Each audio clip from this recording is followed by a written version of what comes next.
Welcome to Earth, a love story. I'm your host, Robin Lassiter. This time on the podcast, guess who's back? Experiencer Jim Loki, who first made an appearance on Earth, a Love Story way back on episode 20, returns to talk about the stroke that he suffered while at the Archives of the Impossible conference in Houston last year, and the fact that he used to be Jim the Gray, but has returned as Jim the White. We talk a lot about death, a lot about his miraculous healing, potentially facilitated by an ET of some kind, and the fact that I dreamed about that healing event. Mostly, I catch up with my good friend. Also, I want to welcome all of my new listeners. If you're just joining us, I want to let you know that you can hear me read my entire book on the first 15 episodes of this podcast. You can also support my work by buying my book, Earth, a Love Story, on Amazon, or by leaving a review there. You can also leave a review on Apple Podcasts. It seriously helps. Enough of that. Thanks, guys, and I hope you enjoy my conversation with Jim Loki. I wondered kind of what you wanted to talk about and if you'd be interested in processing that or talking about it, because you and I had a weird sort of shared experience around that we kind of alluded to each other, but I didn't go into detail because it was just a lot at the moment. Yeah. So I don't know what your angle was on that. Why don't you give like the context and talk about, if you want, if you're down for it, talk about what happened in Houston when we were together for the Archives of the Impossible conference. Yeah. And then I will, at the appropriate chronological time in the story, I'll tell my part of it. All right. Yeah. So we were in Houston for the Archives of the Impossible conference, and I had a stroke. Okay. It started, unbeknownst to me, pretty much the night of my birthday, which was Saturday night. And we had hung out after the conference at a restaurant and bar, and I had like a pint of Maker's Mark. Did you really? Pretty much. Holy shit. Yeah. And, I kind of felt lousy the day or two before, but we had a long flight delay, and it was just a pain in the ass getting to Houston. And then there was a lot of stress with getting the car that we tried to rent, and it was a headache, literally a headache. I'm just trying to the context of how I was feeling. Mm-hmm. I had a headache. The day before, I had a headache, and I joked about being at the conference, with a bunch of experiencers, how we would be a prime target for a directed energy device. Mm. And it's probably symptoms of the Havana syndrome, right? Yeah, hilarious. Yeah. So that night I left the bar and walked a block away to the hotel and was kind of fumbling around trying to get in the room. The key wasn't working, and I went back and forth to the front desk a couple times to get new keys. I didn't realize it was just because the door was locked and I had to knock for my wife to let me in. And I did feel kind of confused. And I went to bed that night and woke up, ordered breakfast, didn't feel like eating it, which is strange. And then I went into detail on this on my podcast. You guys can check that out. Embarrassing facts. But I had a little accident in the bathroom, and probably because of the Havana syndrome I was experiencing. Went to that day of the conference and felt a weird feeling in my leg, on my knee. Just decided to walk it off and continued on going home the following day, and getting really stressed out with delayed flights and getting back to Boston and missing Monday morning's work, So when, describing just stressful things that, would give one a stroke, I got into work Tuesday morning and was trying to take notes and couldn't write. Mm. I really couldn't talk to the person I was talking to, and I was in the middle of a meeting with people face to face, and just this was related to me after the fact. I don't remember this at all, but they said you just got up and left, Wow. and I remember going to the elevator bank and trying to press the button for the lobby, and didn't couldn't couldn't physically put my finger on that button. Mm. Didn't know what was wrong with me, but I knew something was wrong. So I drove myself, which was a now they told me afterwards I shouldn't have drove, but I drove myself to the emergency room where I was expecting to wait, because the city I live in, if you're not a baby that's stabbed or on fire, you wait a very long time before you're seen. Yeah. They took me into triage, checked something, and were like, "Holy fuck!" And they rushed me back, Mm. and I was in the ICU shortly after that.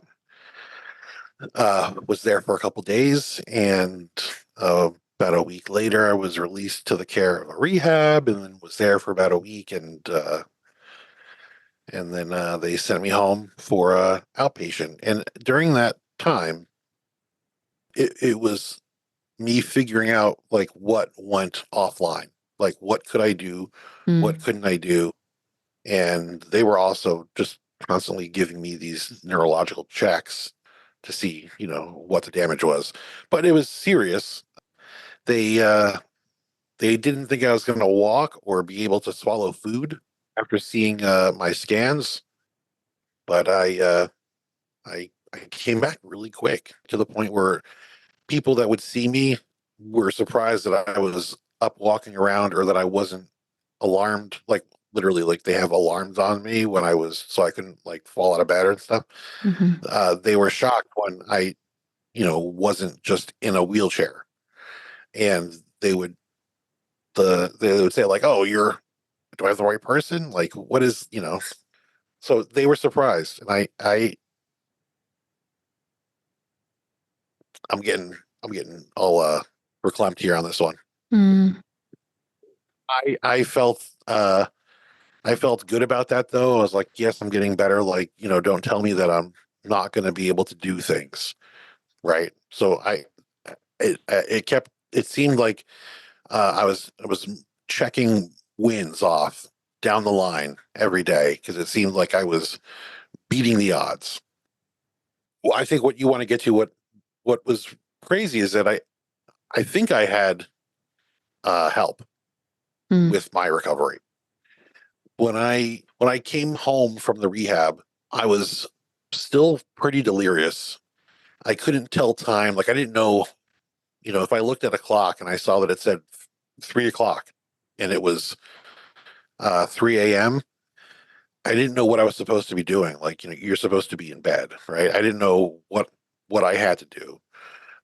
That's a question that I I have is like, how was there a part of your consciousness that was tracking this and being like, what the fuck? Or tracking the wins? that Or did you have like oh metacognition about all of it?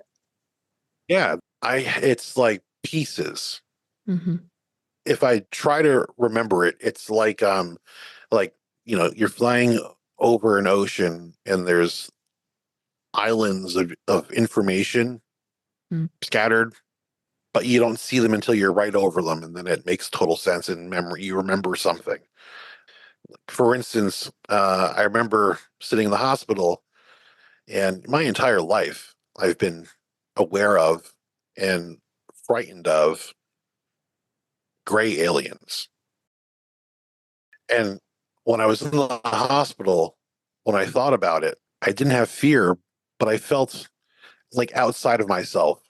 I didn't have my usual inner monologue. I was like without fear, or I don't want to cheapen it and just say it was, oh, ego death. Like it felt that disconnected, but I felt completely disconnected from whatever my body was before. I Mm. still knew who I was. I still knew who I loved and who my kids were. I knew all that, but I didn't feel like I was me.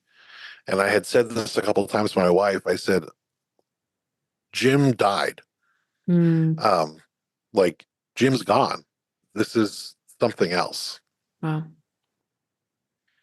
I hope that it's not like difficult to recount all of It's this. not difficult to I mean, it's not like painful to, Hmm.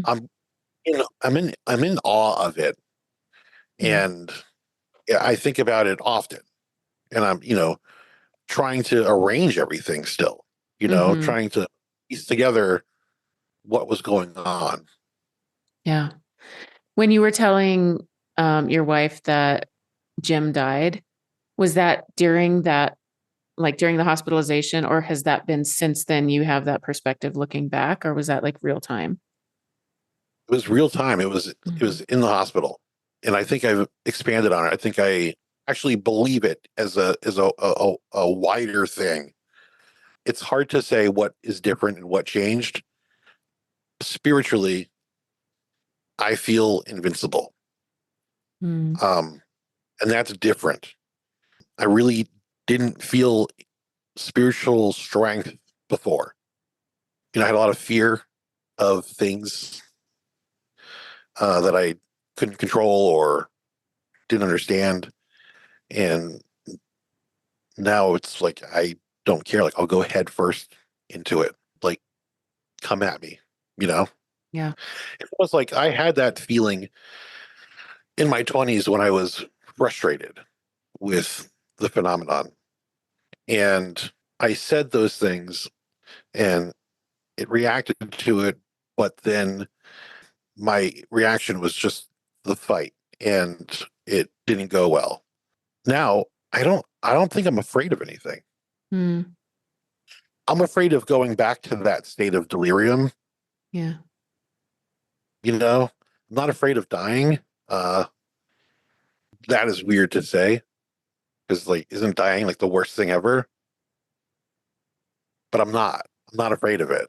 Mhm. I'm not looking forward to it, but when it happens, it happens.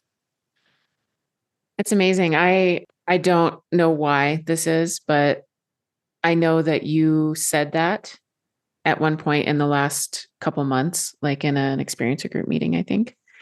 And ever since New York, actually, ever since, because we saw each other again at the conference, the Inquire Anomalous conference in New York in December. And I left that conference and I don't know why exactly, but I was like in the cloisters in New York, walking around all of this Renaissance art and Marian statues and all of this. And I just became absolutely fearless. And I was like, I'm not fucking afraid of anything. And it stayed and stayed and stayed. And so when you said that, like, obviously we came at it from completely different angles, but when you said that, I was like, I'm not fucking afraid of anything either. And it doesn't mean that Yeah. it like keeps us away from death or that things become easy or that there's not suffering. Like, it doesn't mean any of that. I just keep checking. Like, am I afraid? I am not. Yeah. Yeah. And I have to add to that the New York when we all got together, I felt like it recharged, Mm-hmm. especially after, having a stroke and going through everything that I've gone through to recover. It was like breathing in air for the first time. And I felt normal to be around you guys and felt great. Yeah. There's a weird magic when experiencers get together. There's a weird something, and especially like I don't know what it's like with other groups, but our group is is something special, and it feels like home. It's just And fucking cool that there's an understanding and a shorthand mhm, that you could just be yourself and it's totally understood yeah, where you're coming from. right. And you don't know that I don't know that I miss it until I'm around it again, you know. And then it's like, oh, that's right, Yeah. yeah. All right, so Jim died. How are you like? I want to hear the whole story. I want to hear it all play out, but I'm curious about how you're framing that now. Like, I can't do this without a Lord of the Rings reference. Do it. I came back, Jim the White. Love it. Yeah. Yeah. Amazing. I feel that. How is is it an internal change? Is it external as well? Like, how is your life different aside from the fearlessness? Everything is different. Music sounds different. I feel like the air around me, whatever the ether is around me, isn't so thick anymore. I Mm, feel I feel like I feel like I actually belong mm. in this like realm. Wow. I feel like I don't know. It feels like like I could say like maybe I did die. Like Mhm. maybe like this isn't the same reality that I was in before that stroke Wow. because it feels that different. Wow. That's amazing. It sounds like great, right? It sounds really great. Is it hard? No, the things that were hard, I've accepted. Mm, You know, my mortality, the fact that I have holes in my brain, that I have to be careful with what I eat, or I can die. Those things, I've accepted. mhm. The trade-off is that things are good. And how's Vanessa handling it? Does she see the Well, difference? oh yeah, yeah. She's amazed. Like I'm just generally healthier, so that that helps things a lot. But she's still really scared that I'm gonna die. Mm, Like she deals with that every day. yeah. So that's also motivating for me to show that I'm good. Hmm. So tell me about the help that you think that you received, and I'll tell you about my experience. All right. When I came home from rehab, I wasn't like allowed to walk alone still. I couldn't tell time. I didn't know if I was coming or going, literally. Mm, I was experiencing really bizarro dreams, which they told me is common with a brain injury. Even my roommate at the rehab was, experiencing similarly wacky dreams. And they were wacky dreams like just very intricate, detailed. For instance, I dreamt an entire night of a toy guitar with little plucky strings, but the strings were all over the guitar, but like not where the strings usually are. They were all over the place, and they sounded like a toy piano. And I spent the entire dream figuring out how to play a Tori Amos song that I know how to play on the guitar, but now I had to figure out how to play it on this toy piano guitar thing. mm, And then another one where I was basically Honey, I Shrunk the Kids small, and there was a lawnmower in a 1960s dad suburban neighborhood, whatever that means. yeah, yeah, But they weren't my dreams. They weren't like healthy. right. It wasn't my typical dream. So I woke up and I was like, that was fucking bizarre. My friends came to stay with me from New Jersey up to Massachusetts when I got out. So it made coming home very easy and fun. The day they left, it felt like, all right, now it's time to recover and, you know, get out of this. I went to sleep that night and woke up at a 45-degree angle, suspended, nothing under me. I was in a dark, I was inside the craft that I've been in. Mm, hmm. It's dark, but it's hard to describe. But I knew I was at a 45-degree angle. I wasn't afraid. A being that I hadn't seen before, but I've heard of as a tall white was there with me. And I was at ease because I recognized him as somebody I had known for a while. His face wasn't like the grays that I had seen before. It was more human-like. Um, I was really focused on the high cheekbones, and he told me matter of factly, and when I say he talked to me, this is in my head. I hear him say, matter of factly, we have to do this now.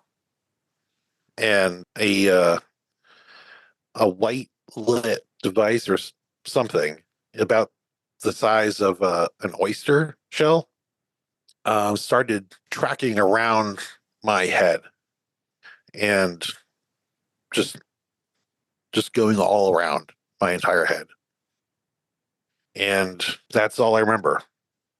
But what stopped immediately was the wacky dreams. I immediately had the usual dreams at night. And I started my recovery at like full speed. I think I started reading. I could watch TV again, in the rehab and in the hospital. I couldn't even have the TV on because I couldn't follow anything. And I don't know, it was like somebody flipped a switch and I could do things again. When I had first come home, I was thinking about my guitars. I love guitars. And I picked up a guitar and tried to play a riff that I had known since I was 13 years old. And it was nothing. Like I couldn't do it. Like I could not play it. And my friends are like, hey, like you'll figure it out. It'll come back. But I was shocked. Like I just had nothing of that guitar ability.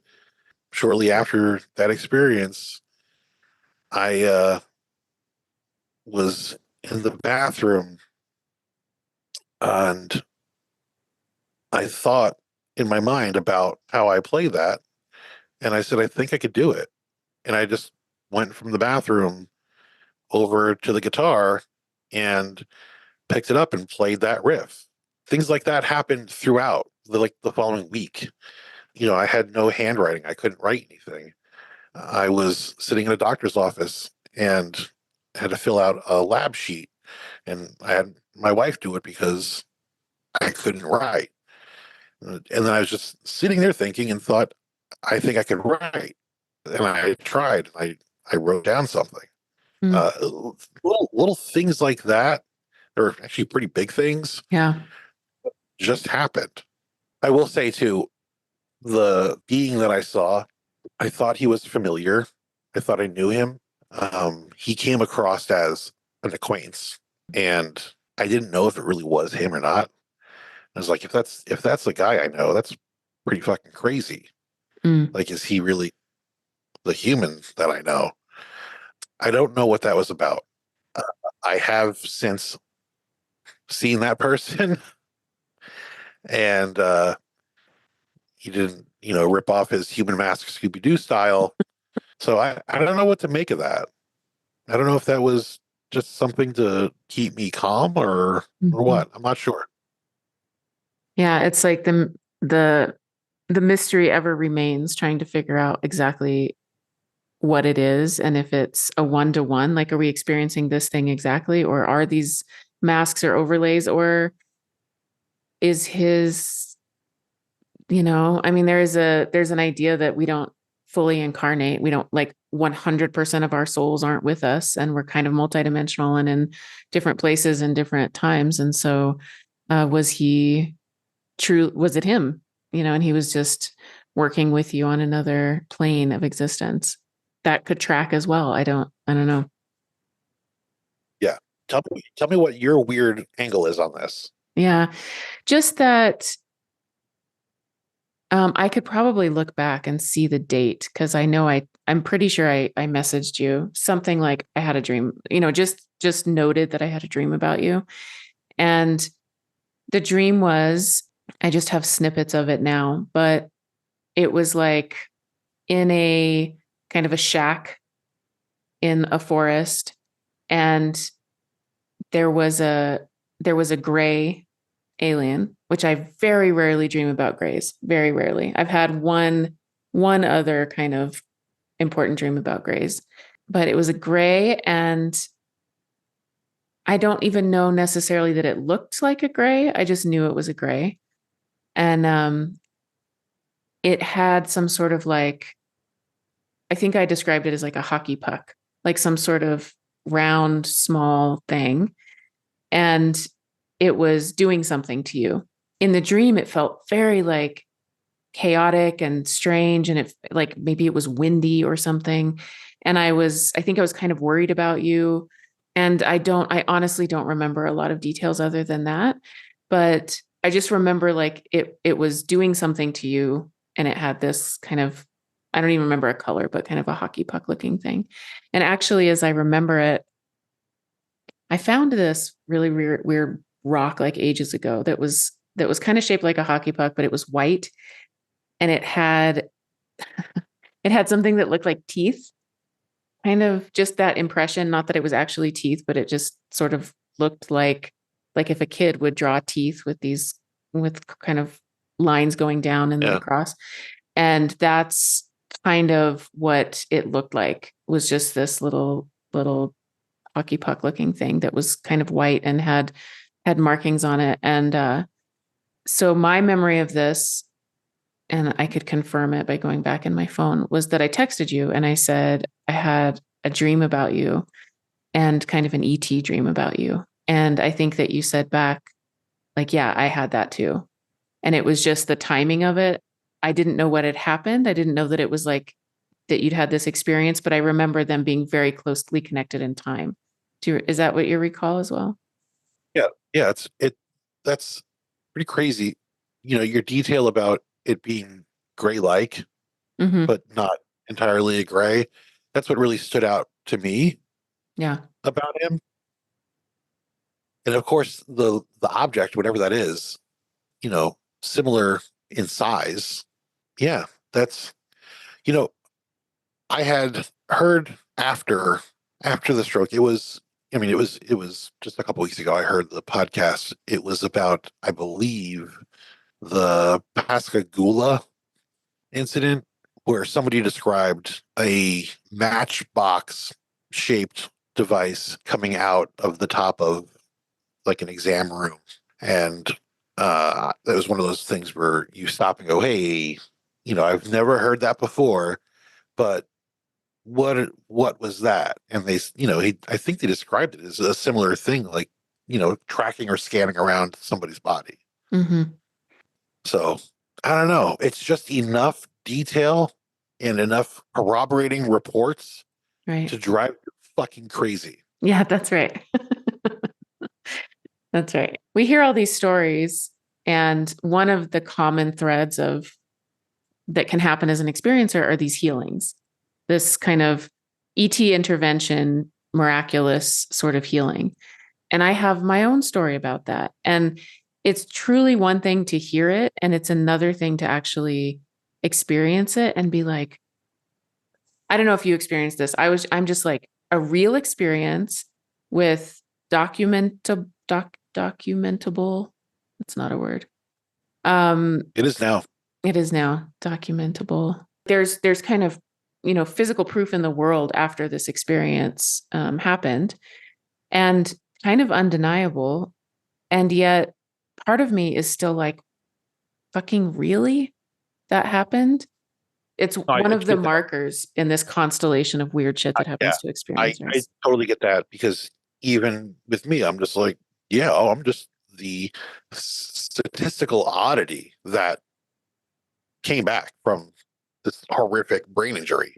Yeah. My experience of it on this side was that Vanessa reached out and let us know that it had happened, and we were all insanely worried about you. And people in the community were sending lots of healing and support. And Carol Vance, our mutual friend, was like working on you. Yeah, which I felt totally. Yeah. And I think I told you guys, I wish I knew how to like make things with my hands, because I just felt like I wanted to give you back something that had some meaning like that. Because I really did. I felt it. It is one of the things that got me through those times Mm. for sure. It's amazing to hear that because you hear that, that like this stuff works and is helpful. But of course, at that time, we didn't know. Your poor wife was like so, I'm sure, overwrought and exhausted. And she was giving us tidbits and information as she could. But I do remember at one point, I think you were still in the hospital. And I was like, should I text him? Should I just kind of like send him a message directly and let him know that we're all thinking about him? And she was like, you can, but he can't text. Like he can't My type on the Yeah, phone. And I was like, my phone Jesus was fucking locked. Christ. My phone was locked because I couldn't unlock it. I kept just mashing whatever numbers. Couldn't do it. It's just, I mean, those are the details that I remember. Like, fuck. Yeah. Like you can't fucking push buttons on a phone and then as time went on, remembering, hearing like, I think you were talking at this point, but being like, you were sending me texts maybe, or like messaging a little bit, but saying like, I can't play music. I can't do the podcast. Like it's not, and really feeling just this holy shit that this thing is happening. And then the next time I saw you, like if you hadn't told us that any of that happened, we would just be like, oh, there's Jim. He looks great, Yeah, and similarly, the people at my office think the same thing. Right, right. They just think I took 15 weeks Jesus. sit on the beach. God. 15 weeks. It's Yeah, amazing. It's just unreal. Again, we hear about these experiences, like having a near-death experience or going through something like this, touching the other world, coming back changed. And I'm sure you've heard I don't know. Are you like me? Do you like devour NDE experiences and I mean, I not all the time, but I feel like I have enough. Mhm. That the Netflix thing that Leslie Kane was a part of, Yeah. that was great. What was her name? Elizabeth. That was at the second Inquire Anomalous. She has a really wild story of being hit by lightning. Oh So yeah, I know yeah. these things happen. Hmm. I know these things happen, but it's even right now we're talking about it, and it sounds insane to me Right. that this is my reality now. Like I I'm one of those. Right.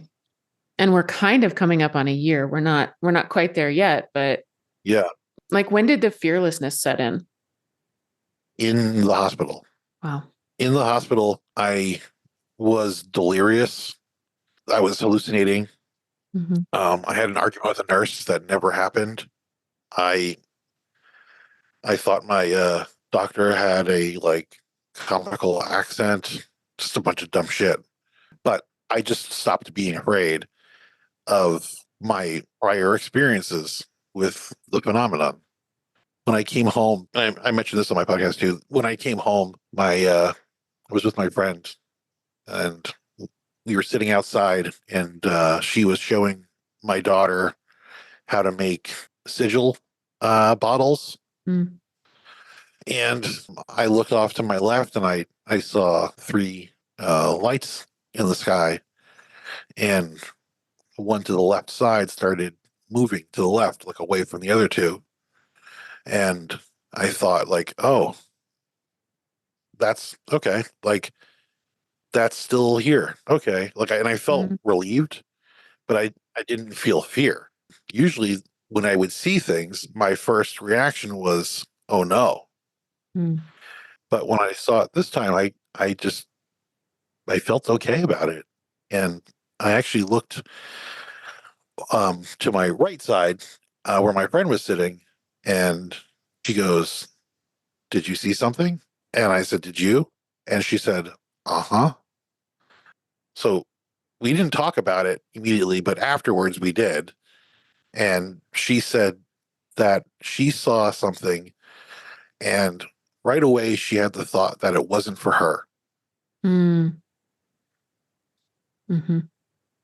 So it's a shared experience.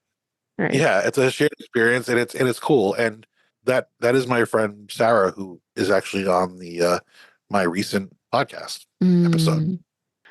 Yeah, that's amazing. It's funny because I just interviewed my editor, Suzanne Chancellor, and this episode is going to come out after her episode comes out. And she said something similar. She had an experience, and her husband said exactly those words, like, this is just meant for you. And her reaction was hilarious. She was like, no, we're going to fucking go look for it. Like, I don't care if it's just like, I want to go look for it. But yeah, it's funny because those exact words were recently said to me as I was talking to Suzanne. Wow. Yeah. And what is that? Is that like, that telepathically communicated to her and to, in Suzanne's case, Suzanne's husband, this isn't for you. This is just for them. Yeah. And it's one thing, it's like you hear about, it's like you hear about, and then when it happens to you. Actually, you know what? I want to talk, if you don't mind. Yeah. I just had my friend Sarah on my podcast. Mm-hmm. It's great, by the way. I listened. I brought a clip. Please. All right. Let me just set this up a little bit. My friend who, heard That's Not For You, for Jim, is now a medium. And, when we were kids growing up, she was into, some weird stuff. Her house was full of ghosts. We messed with Ouija boards. But in talking to her in the last couple of years, she's an accomplished psychic medium who I was really excited to talk to. Mm-hmm. But she had like a really weird version of Zoom that it was kind of hard to get into. All right, so here we go. Self is strange and unusual. All right, let's bring her in. Her Zoom is kind of old. Let's see if we could do this. This is going to take a group effort. What I need is to have everybody take a deep breath and relax. Clear your mind. I've turned the lights down and lit a candle. Let's close our eyes and focus on summoning Sarah. Sarah, can you hear me? Sarah, are you there? Sarah, if you can hear me, talk to me.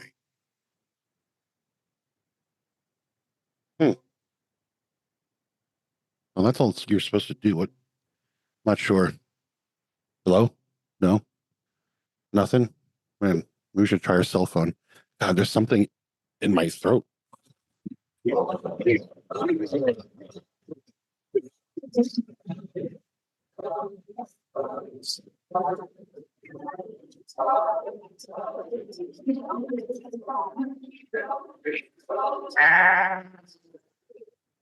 Fuck.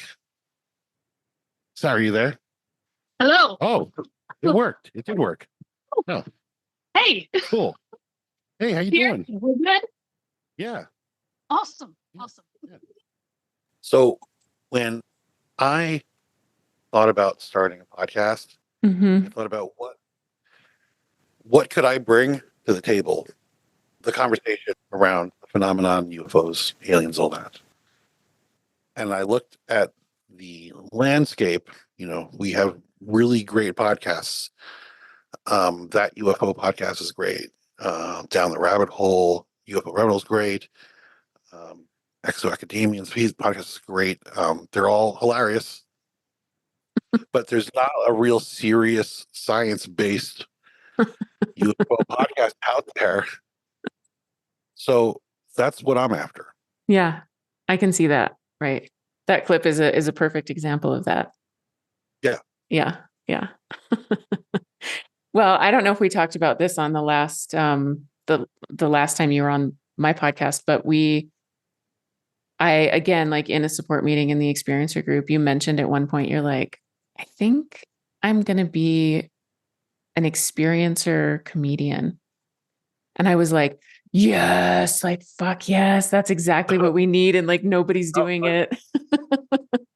Yeah, and it was another guy that mentioned a similar thing, like a ET stand up. He said were his words, and I just threw my pen up in the air because I was thinking the same exact thing. That's right. And I I've been, remember. Yeah, I remember seeing you throw your pen up in the air. Yeah. yeah, yeah, because I'm just now getting started again. I've been sitting, around this entire time since the stroke, um, wanting to do this, and I'm gonna talk to other experiencers. You know, um, I have ideas like the Dr. Stephen Greer drinking game, which is the next time he does a long form interview. The drinking game is whenever he says that he read somebody into the secret program, you drink. Okay.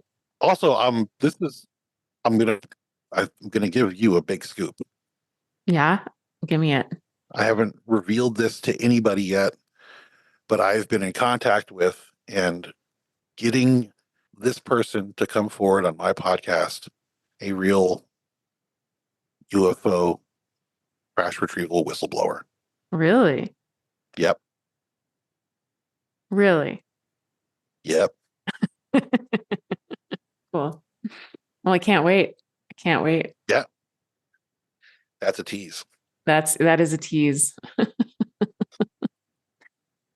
Well, your podcast is great and it's hilarious. And in fact, of course, I mean, I know you've only had a few episodes, but my very favorite episode was you talking about the fact that you'd almost died.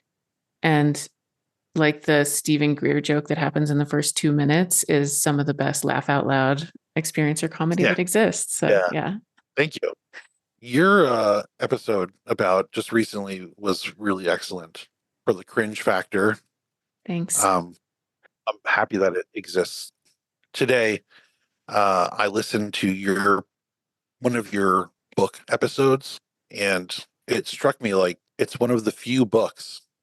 I think it's you and Whitley that triggers something. It's not like direct memories, but feelings of like I remember who my inner child is. Like I remember it stirs up something that is godlike and oneness and love. Those feelings that you are unknowingly always trying to recapture in this world, there's flashes of it when I hear or read your book. Wow. There were flashes of the fear and terror in the book and in communion, you know, and that's a real thing. And listening to your book today was really cool because it made me feel those feelings. And I was thinking about that, trying, how can I articulate this? And you really can't. It's that trying to get back to the garden feeling that it stirs. Thank you. That's an amazing compliment. And I think that is like whatever my weird ass journey is, part of my work is being in the body and feeling our feelings.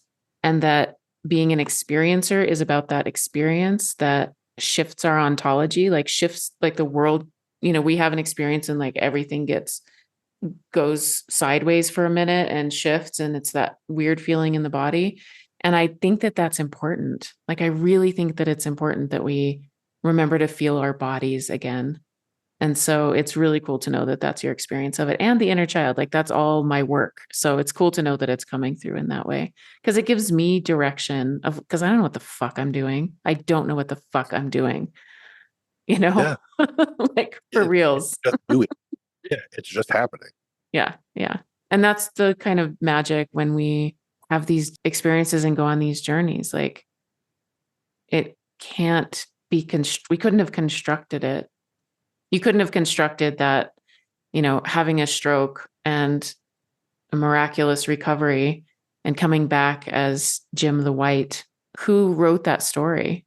It's a good one, but you didn't write it like 2 days before it happened at the archives conference when you were drinking a pint of Maker's Mark. Yeah. Yeah. I don't know. Yeah. I don't even think about that though. Like whether or not it was predetermined or written. I just kind of sit in awe of it and Yeah. appreciate it. And that's relatively new, isn't it? Because was there a time when you just sat in fear of it or annoyance? Absolutely. Yeah. Absolutely. Forever Mm-hmm. in fear of it. Crippling fear. To the point where I wouldn't even entertain trying to meditate because I was afraid of what might come through. Right. Yeah, people doing CE5 Mm-hmm. is like Jeff Goldblum waving a flare at the T-Rex. Right. Like, no, don't do that. No. Are Uh, you crazy? Don't do it. no, I go outside most nights and I'm at peace with whatever's there. Mm-hmm. Same. Yeah. I had just 2 nights ago, I had something and I used to be terrified. And now it was early morning enough and I was getting up to let my dog out and I was like, and I went outside. I would never go outside if I saw something through the window, but this time I went outside and stood and watched it. It's like, what the fuck are you? The difference now too is that I have like agency now. Mm-hmm. I feel like it's partially that they've backed off some, Mm-hmm. like give you a break. I had that sense, Yeah. but now I feel more in control of times when I want to be open to it. And I don't feel afraid of that wave that comes over. Mm-hmm. I would never entertain the thought of opening myself up to it or Mm-hmm. I used to be afraid of like, oh, is that the feeling? Is that the buzzing in my ear? Is that is it now? Is it happening? Like that's awful. Beyond any fear you can imagine. I don't know, because it's a complete 180. It's just I feel maybe integrated. Mm. Maybe that's the thing. I just have to marvel and laugh because in what you just said, there were like 5 synchronicities from my day today. Wow. It was, yeah, that's just what it's like. It's just what it's like. I Yeah. mean, I exactly talked earlier today about this stuff being integrated. 10 seconds before you said it, heard the ringing in my left ear. Like those are Yeah, just the ones the I left, can yeah, remember, but the yeah. left ear. Wow. It's usually my right ear, but this time it was in my left ear. So, Oh, it's the left for me. Yeah. It's funny though, we got into that conversation with my wife, even noticing mm, similarities that we have. Yeah, it's like kindred spirits to the nth degree. right, right. It's just bizarre and it's wonderful. And I don't know what to make of it, but I'm really glad to be on the side of it where everything is enchanted and miraculous and I'm in awe of it rather than being afraid of it. It's pretty fucking great, Hey, actually. it is, yeah. And it when people ask you, do you wish this never happened to you? And you Mhm. say no, and that doesn't make sense. It's like, oh, you don't wish you were you didn't want to be traumatized. Like, Right. what? But no, it's all worth it. It's all part of the deal. This is what it's supposed to be. I love that. That's my jam too, is like we're not going to get out of grief. We're not going to get out of suffering. That's not the point. It's not the point. It exists. It's here. Trauma is real. The body's reactions to trauma are real. And then we go through a process. And for me, there's like a million different ways to die and not die. But you died and didn't die and came back. And now life is enchanted. And I just think there's something fucking to that. That's my work. Like die before you die so that life becomes enchanted and not hopefully with a stroke or something like that. Mine. One of my biggest ones was the death of a relationship, which was the death of a timeline. Like the timeline died and Yeah. that version of me died. And it was the biggest death I've gone through. And it brought me through to something else. And it still sucks. it's still too hot and too cold and boring sometimes and like uncomfortable. It didn't like fix the world, but it's like the resistance went away, which makes life enchanted somehow. Yes, I hear that. Do you think that that you heard that before your stroke? Do you think that this is new? It's totally new. Yeah. Yeah, the stroke, that event changed everything. Yeah. I mean, leading up to the stroke, I had a new awareness of myself, right, with the podcast, because I had such a great response to it, and people were reaching out to me saying how like it's made them really consider opening up about being an experiencer and Mm. how freeing that is. And it felt heavy. Like I felt like that was a responsibility that was dropped on me that I wasn't expecting. And I kind of struggled with it. Jim, I remember But that at the conference. I yeah, remember you being like, holy shit. And I was kind of sorry, but I was kind of flip. I was like, yeah, dude, this is what happens. This is awesome. Yeah, you're changing people's lives. And you were like, no, for real. I'm freaked out. And I was like, oh, I'm sorry. But yeah, you were like, yeah, which makes sense. Yeah. yeah. My wife and I got like this ridiculous honeymoon suite in Galveston for the night. Uh-huh. And I was up all night, like talking about, you know, this kid's username, screen name sent me a direct message saying, thank you. Like, this is going to change my life. I'm telling my friends all about this. And, it just, it was heavy, You're like, don't do but, that because of me. but it was like heavy that I could have this, effect on somebody. Mhm. And then, by talking to you and my wife, like I felt good about it and was like, oh wow, this is cool. Like this is addressing a deficiency that I've had socially, my entire life. I'm pretty autistic, Mm. right? And I can't deal with this shit. Right. But that pushed me through it. And I was like, oh, this is a new lease on life. And I was like, yeah, you're doing really good. Like your professional life is doing really great. You have, all these friends that are incredible. You've really come into yourself here. And then I died. Didn't see that one coming, did you? No. Yeah, it's just fucking weird. And I'm really glad that you're here. And I'm glad that you died and didn't die. And I'm glad that you're fearless. Like I was in the cloisters with a friend, and I won't go into like the details of the conversation at all, but I was feeling like, should I be afraid? Should I be afraid? Am I being like naive to not be afraid? And my friend looked at me and said, no, we're already dead.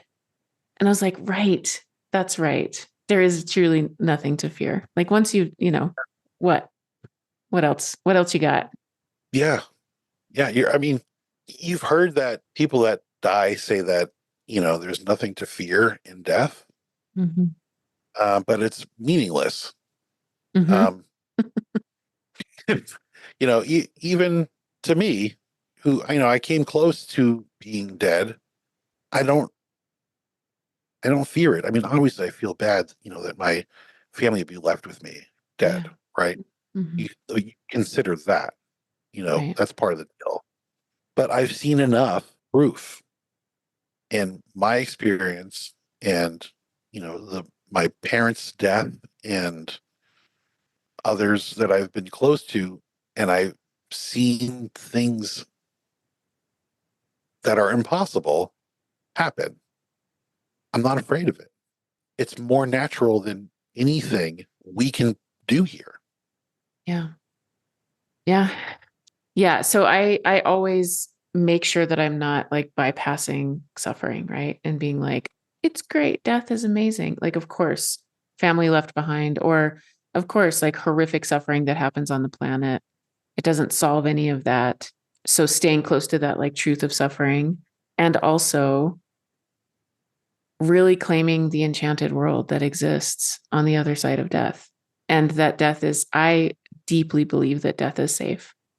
And I deeply believe that we should do death practice so that we can go through the experience at least somewhat consciously and do something cool on the other side instead of get trapped in like a little eddy of our mind that's just like, learning to play a different kind of guitar all night or whatever. Like there's things that can happen, I think, after death that can kind of take our attention away. And ultimately, regardless, I think death is incredibly safe. So we should just practice it because it's also like enlivening. It makes life, Yeah. Well, yeah. It gives context to life. Mm-hmm. It makes life alive. I'm really happy that you're here, and I'm really happy you're doing the podcast again. Next time I die, call me. You call me next time you die from the other side. Don't freak me out though, Oh, yeah, let me tell you about that. I want to have you on my podcast, but I need to do my homework and prepare the best interview you've ever had. Oh my God, I'm so excited. It's going to be a good one. Cool. That would be, I would absolutely love that. Whatever we got going, whatever this weird world that we've all found ourselves in, like in the experiencer group and this group of friends, and let's just keep doing it because something good is happening. Amen. Me too. Thank you so much to Jim for sharing his story. To find the Experiencer podcast and listen to him tell his story about the stroke and about his recovery in depth, and also to laugh a lot, check the show notes. Thank you to you, listeners, and thank you so much to my patrons for supporting my work. I'm releasing the rest of this conversation with Jim on my Patreon. We talk about, among other things, his pop culture movie podcast, Retro-Mania, where he and his friends review the movies that scarred us as kids. Think Neverending Story, Ferris Bueller's Day Off. The link for my Patreon can be found in the show notes if you're interested in joining in there.